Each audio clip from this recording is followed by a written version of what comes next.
Кыргызстандын бардык эле аймактарында, анын ичинде Жалал Абад облусунда да балдарын эмдөөдөн өткөрүүдөн баш тарткан ата-энелердин саны өсүүдө. Учурда облустагы эмдөөдөн өтүшү зарыл болгон балдардын 55%-на гана эмдөө жасалды. Дарыгерлердин берген маалыматына таянсак, өткөн жылы 697 адам эмдөөдөн баш тарткан болсо, үстүбүздөгү жылдын 9 айында эле бул көрсөткүч 800дөн ашкан. Караманча баш тарткандар бар. Караманча баш тарткандардын себептерин карап отурсак, бирөөсү диний көз караш менен. Алар айтат, биздин вакциналардын арасында халал эмес заттар бар экен, арам заттар бар экен дешет.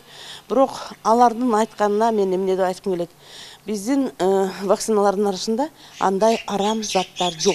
Адамдар эмдөөдөн түрдүү себептер менен баш тартышат. Алардын ичинен 80% диний көз караштардан улам. Тагыраагы вакцинаны адал деп эсептебегендиктен балдарына ийне сайдырышпайт. Андай ата-энелер журналисттер менен бул темада сүйлөшүүнү деле жактыра беришпейт. Анткени менен дин өкүлдөрү мусулманчылыкта эмдөөгө каршылык жок экенин айтып келишет. Фатвада бул эмдөөгө азыр бүгүнкү күндө көз караш ар түрдүү болгондугуна байланыштуу шариаттын негизинде эгер эмдөөдөгү ошол вакцинанын курамында адамдын ден соолугуна зыян тийгизбей турган жана анда тыюу салынган заттар аралашпаган болсо жана анда арам нерселер аралашпаган болсо бул нерсеге, бул вакцинага эч кандай шариятта каршылык жок. Бул вакцинаны алса болот. Ушул тапта Жалал Абад облусунда сасык тумоого каршы да калк арасында массалык эмдөө жүрүп жатат. Ал үчүн облуска 160 миңге чукул вакцина алып келинген. Деген менен адистер коронавирустан кооптонуп, вакцинадан баш тарткандар арбын болуп жатканын айтышууда. Адистердин берген маалыматына таянсак, бир аптада 30 миңдей адам эмдөөдөн өттү. Бул өнөктүк жыл жаңырганга чейин улантылат.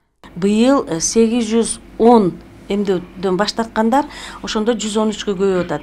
Бирок бул жерде баш тарткандардан дагы анан азыр бизде мындай болуп атпайбы? Коронавирус оорусуна байланыштуу биз эгер барсак, барып эмдөөгө барсак, балким оору жуктуруп алабызбы деген коркунуч дагы бар болуп атат да. Ошон үчүн биз ошол иштерди түшүндүрүүгө колго алганыбыз ошондон. Адистер эмделбеген адам өзү гана оорубастан башкаларга да дарт жуктураарын белгилешет. Мындан улам эмдөөлөрдүн пайдасы жана вакцинанын курамы туурасында түшүндүрүү иштери жүргүзүлүп турат. Ага карабай жыл сайын эмдөөнү эп көрбөгөндөр өсүп барууда. Өлкөдө жарандарды акысыз эмдөөдөн өткөрүү үчүн жыл сайын казынадан 85 миллион сомдой каражат бөлүнөт. Дүйнөлүк саламаттык сактоо уюмунун эсебинде алдын ала жүргүзүлгөн эмдөө жылына 3 миллионго чейин адамдын өмүрүн сактап калат.